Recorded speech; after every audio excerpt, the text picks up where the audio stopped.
Welcome to Wildflow, the podcast with me, your host, Charlotte Pointeau. I'm a wild feminine cycle coach here for the awakened woman who is ready to reclaim her body, menstrual cycle and feminine power, and to live, love and lead in flow with nature's wisdom.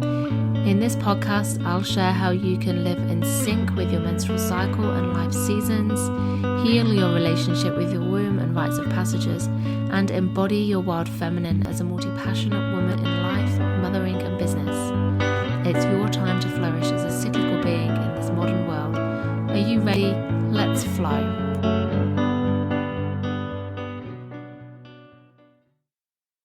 Hey lovely, welcome back to Wildflow with me, Charlotte. It's really lovely to have you here. How are you? How are you going today? I'm currently on day 30 in my cycle. I'm just post-ovulation and in the early phase of my premenstrual phase. So I'm feeling, how am I feeling today? I'm feeling quite tired, but I'm feeling good, but I'm starting to notice a shift. And my mindset is starting to feel less sassy and confident and resilient. And I'm starting to become a little bit more sensitive. But I'm good. I'm feeling well, looking after myself, prioritizing what I say yes to and what I say no to as well, really feeling into what feels right for me. So how are you? Where are you in your cycle? And how's it feeling for you? So today's episode is all about connecting with your inner seasons. So you might have heard of this. This might be something that you know heaps about, the inner seasons of your menstrual cycle. And this might be something that you're curious about and you've been hearing people talking about there being in their inner winter or spring, for example, and you might not quite know exactly what this means and what the implications are. So I'm going to explain to you what this is all about. So as I've explained in previous episodes, there are 4 different phases to your menstrual cycle, and these are driven by your naturally occurring hormonal shifts, where your hormone levels rise and fall in this amazing synchronized pattern and rhythm, where different combinations of your sex hormones drive the main events of your cycle. So that's ovulation and then your bleed, menstruation.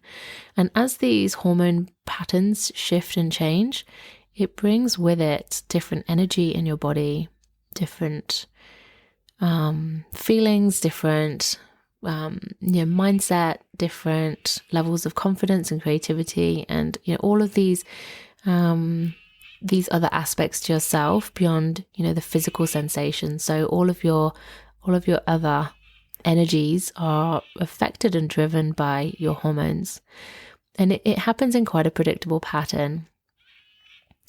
And a way of understanding how these shifts and change happen is you can relate to it by referring to each phase as one of your inner seasons. So just like the seasons out in the world, in the natural world, winter, spring, summer, and autumn, you can relate to these 4 phases of your menstrual cycle in the same way. And it's quite amazing how much overlap there is between the qualities of the natural seasons and what's really going on in your body. So I first came to learning about these shifts, these seasonal shifts, when I read a book called 4 Seasons in 4 Weeks.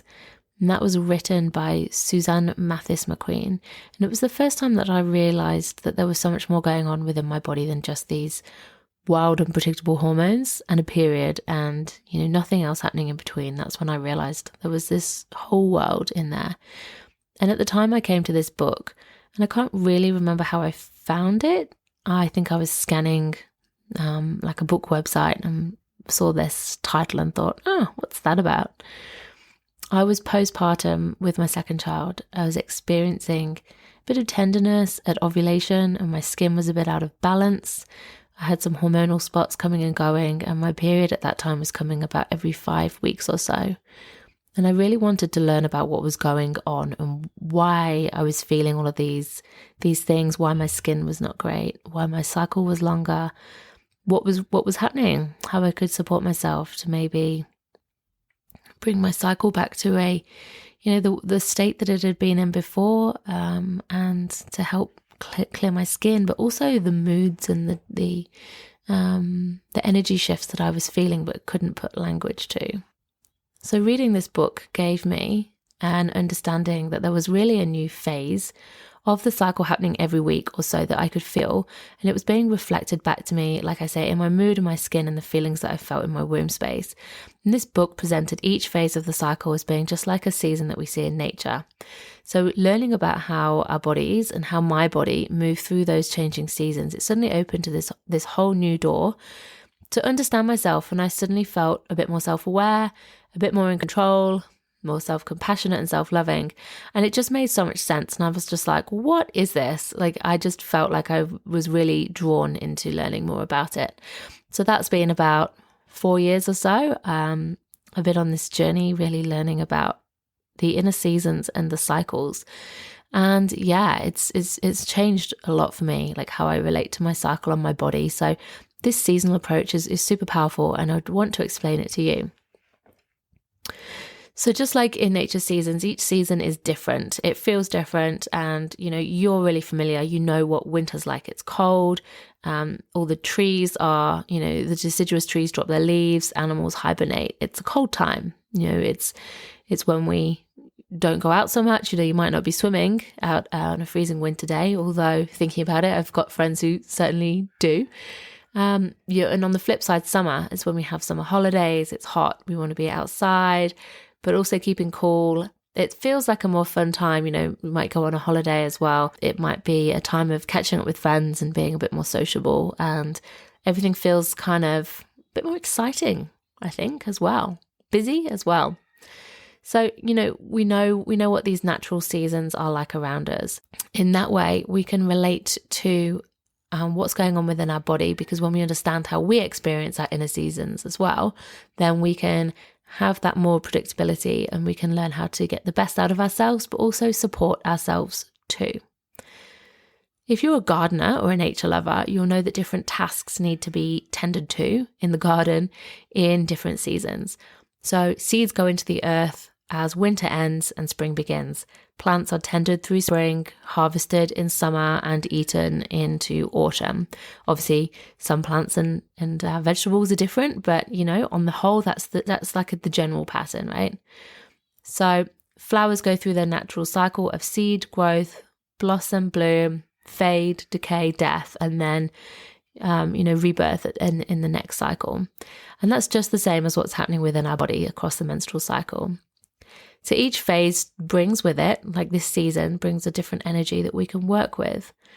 When we remember that we too are nature, we're not separate from it, and that we have a life cycle, not just from birth to death, but within each month within the menstrual cycle, then we can really start to work with our seasons and our energies.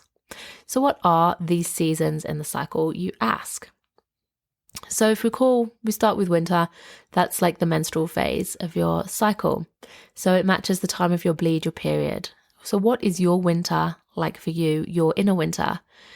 And how do you like to experience the season of winter in the natural world? So whether, if you're in the northern hemisphere, this is going to be around Christmas time, December, January, February. If you're in the southern hemisphere, this will be, June, July, August. But if you're in a climate where you don't have 4 strong seasons, if you're somewhere that's a bit more tropical, for example, then you might relate to your seasons differently. So these are all just invitations for you to think on and to feel and to notice how you respond to the seasons, and to recognize the patterns and the overlaps and the similarities and the contrasts between the outer season and your inner season, because it's just so beautifully mirrored.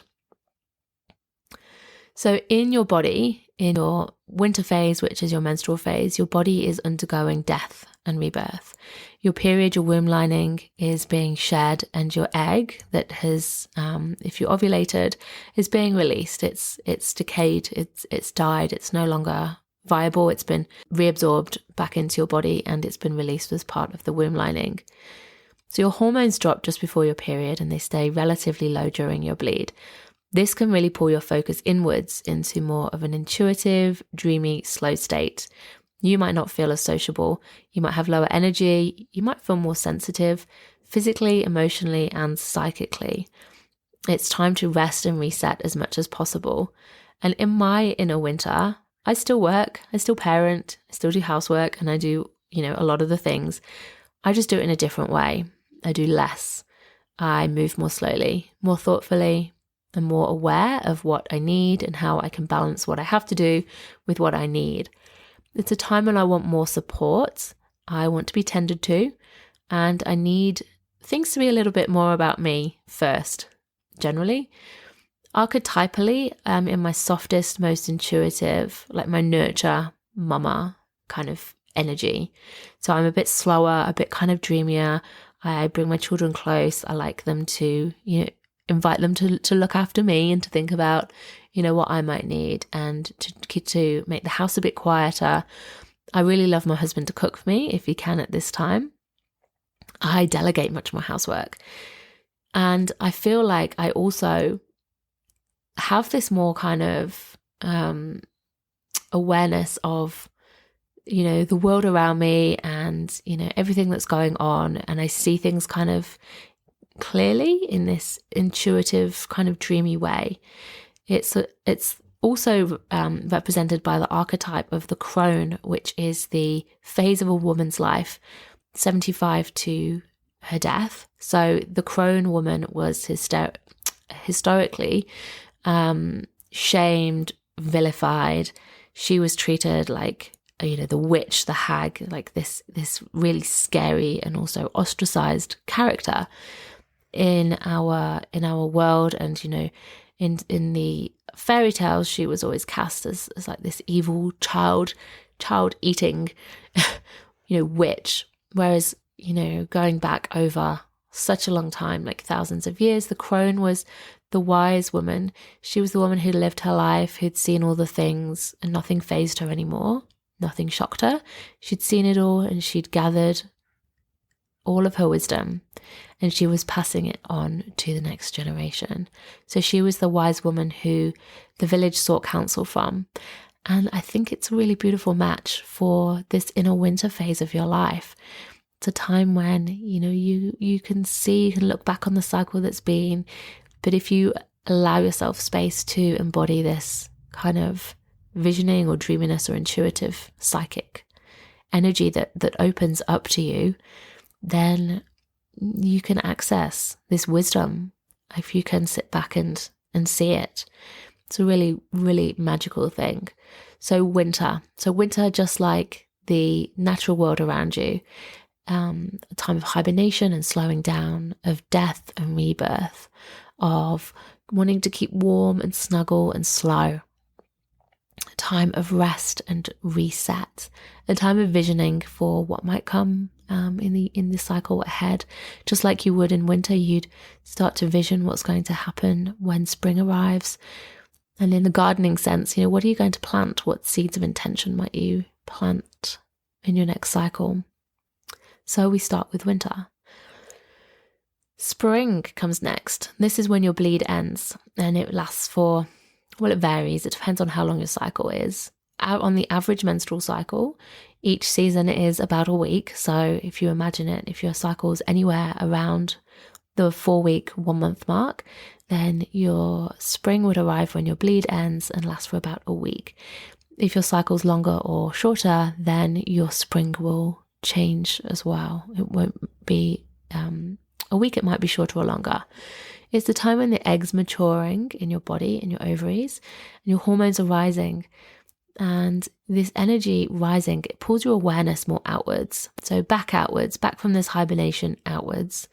It can feel like time to get going again, just like in nature. Lambs are born, seeds are sprouting, new life, new growth. And it can feel like that in your body, like this energy is pulling you upwards and outwards again. It's really important to remember to pace yourself. It's a time for doing, making, planning, and putting your focus into creations, and to really think about what you're calling in this cycle. So you're in your spring when your bleed ends, and this lasts until you approach your ovulation, which occurs in your inner summer. So how do you know when you're in your inner spring? It's like I say, when your bleed ends, and it's up until the midpoint of your cycle. So if you know how long on average your cycle is, it's when your bleed ends until about the midpoint of your cycle. You'll notice that your body starts to create more cervical fluid, which you might also know as discharge. And at this point, it starts to become more in quantity. It might be creamy and thicker. Your cervical fluid starts to become thinner when you get closer to summer. So that's another sign to look for.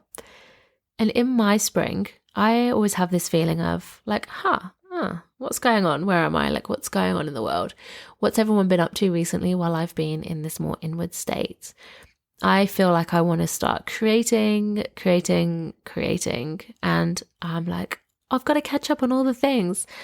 So it's really important for me to remember to pace myself, to choose wisely, to be discerning, and not to burn the candle at both ends. That's really important in this time. So I feel like it's, I'm really ready to make business and life plans. And my gaze lifts from, living in the very present moment, which is generally, how it can feel to be in your inner winter, and to look more towards the future. So archetypally, I'm a bit more of a boss. I feel like I'm a bit more ready to start going and doing all the things. But, it's also a time of planning and creating, but being open to all possibilities as well. Inner summer. So this is when your hormones are peaking and your strongest egg is released from your ovary, which is ovulation. It's when you have your highest energy and it's starting to surge, just like the outward summer. So, the heat and the intensity. Summer holidays are often quite busy times, with either holidays or children. It can feel like there's lots of social things going on as well. You might feel most playful, like you most want to have fun in your body. So if you think about how you experience your summer of the year, this can be quite revealing as to how you experience your inner summer as well. So it's a time when all your earlier efforts are coming into fruition and all that earlier hard work is starting to pay off, and you can start to enjoy the benefits. It's a time when you might feel most overtly sexual, sensual, that it's easier to care for and be around others. However, lots of people really struggle with their inner summer because it can be a really challenging, exhausting time. Lots of women notice that they don't have the energy that, they expect to have at this time. It can be really tiring, and it can be a time of high demands and also pain. Lots of women experience discomfort around ovulation, or a lot of shadow aspects coming up as well. So just notice how you feel in your inner summer at this time of ovulation. What is it that you need to look after yourself? What is it that you feel comes easily to you? Because it can be so different. You might feel that your energy is shifting just before ovulation, and this can last for a number of days after ovulation. Some of my clients tell me they notice their rising energy happens before they ovulate and others after ovulation, almost in this way of, I think about it as like an Indian summer, if you know what that is. So like where summer almost arrives late, it's like, it doesn't happen at the time it's meant to. And, this first month of autumn, when the seasons are meant to cool down and the lights start to get a bit darker, can actually be this moment of high energy and beautiful weather. And lots of women experience their summer like that too, where they have their peak in their energy after ovulation. So how do you know when ovulation is, when your inner summer is? Ovulation as the actual event, you can only really pinpoint it after it's happened. Although you can predict when you think it's on your way, but you can't confirm it until it's happened. The best way to tell is by tracking your cervical fluid. So as it gets thinner, wetter, stretchier, and your estrogen levels rise, ovulation is close. But you can also use a BBT, which is a basal body temperature thermometer. And this helps you to confirm ovulation afterwards, because your body temperature, your first temperature in the morning, rises in a really predictable pattern. And once you ovulate, it's about 2 weeks until you bleed. So that's how you can pinpoint when you are in your inner summer. Archetypally, your inner summer is aligned with the mother season of life. So this sense of giving and nurturing and this energy that you've got that overflows. And, for some people that can feel, easy, and for other people at this time it can feel like a real challenge. And there's also two ways of looking at it. It can be a time of giving, but it can also be a really beautiful invitation to retain that energy and look after it and give it to yourself. How can you give that to yourself rather than giving it away? And to really enjoy that and to put your ovulatory energy back into yourself instead of into others. So in my inner summer, I feel much less tired, even if I've slept badly. And I've, have this tendency to want to stay up late, to be sociable, to party or have date nights or, watch TV till really late. It's when I feel like I want to crack out the wine and the chocolate and, have my husband stay up as well. And, we usually want to go out for a date night as well at this time. So it's quite interesting because I notice it. I feel much more resilient. I feel like I'm much more fun to be around and easygoing as well. In my work, my alter ego, Sassy Charlotte, comes out to play.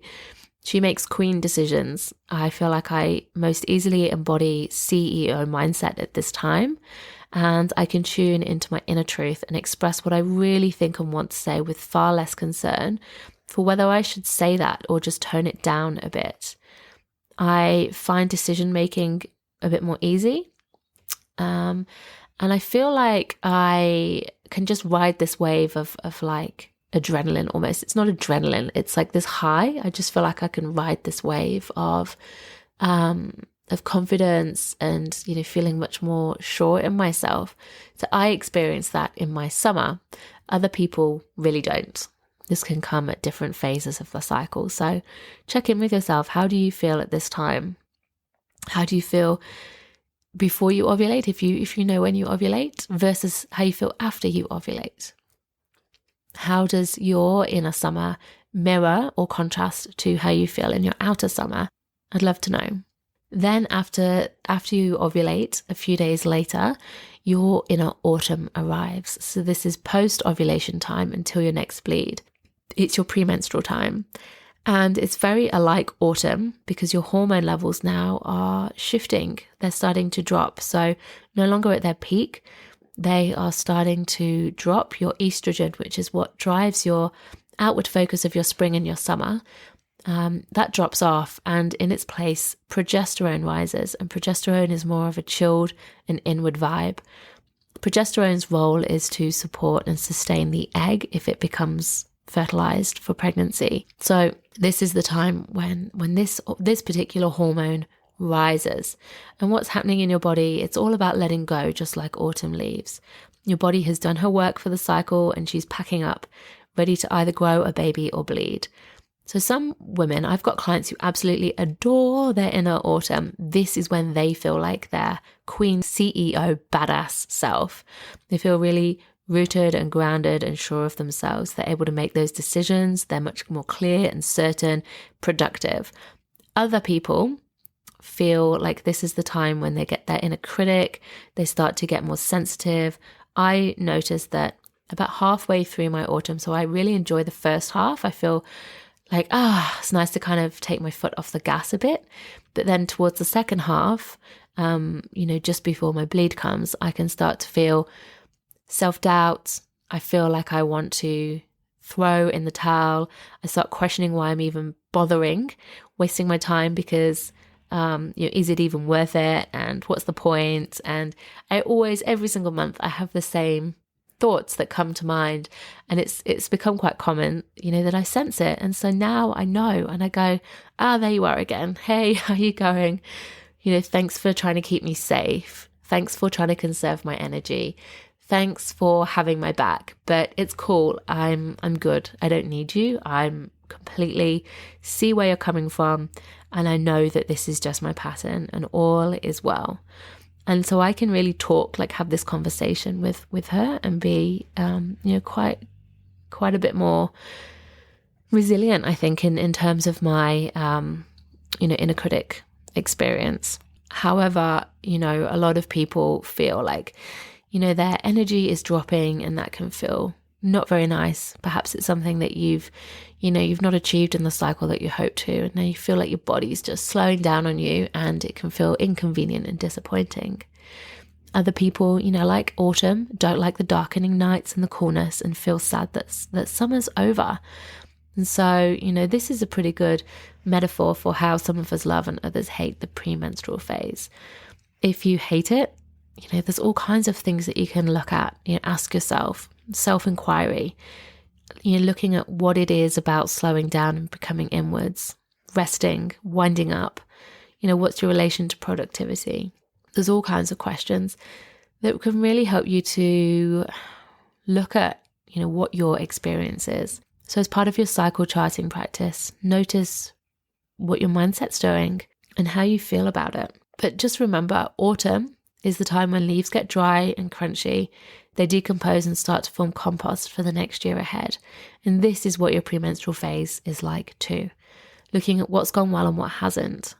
And trusting that everything, all of these lessons are going to fuel and nourish your next cycle. Archetypally, your inner autumn is aligned with the wild woman and the enchantress, which is the character who breaks walls, who is grounded and rooted in herself and her knowing. She knows exactly who she is. She has lived her life, she has learned some lessons, and she has gained so much power from that. And she is using that power for good for herself and for other people. But she's no longer able and willing to put up with BS and rules that just don't serve her or others, in fact. She's a woman who's a truth teller, and she rebels, but not out of rebellion's sake, in the way of empowering herself and other people, really. And this is one of my favorite archetypes to work with, this wild woman, this enchantress. And what would you do if you were going to embody that in your inner autumn?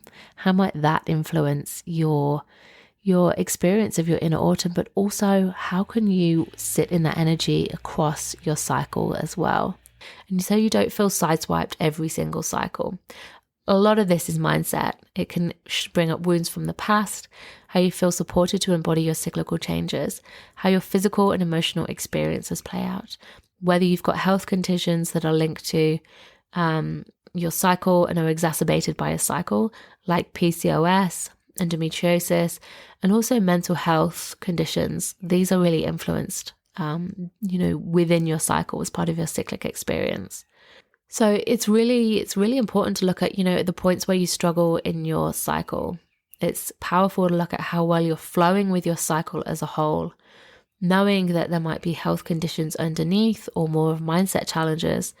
What can you do to support yourself from a physical point of view, but also an emotional, mental, and spiritual point of view to help you improve your cycle experience and to get the best out of your cyclic energies and the powers that come through as you move through your inner seasons.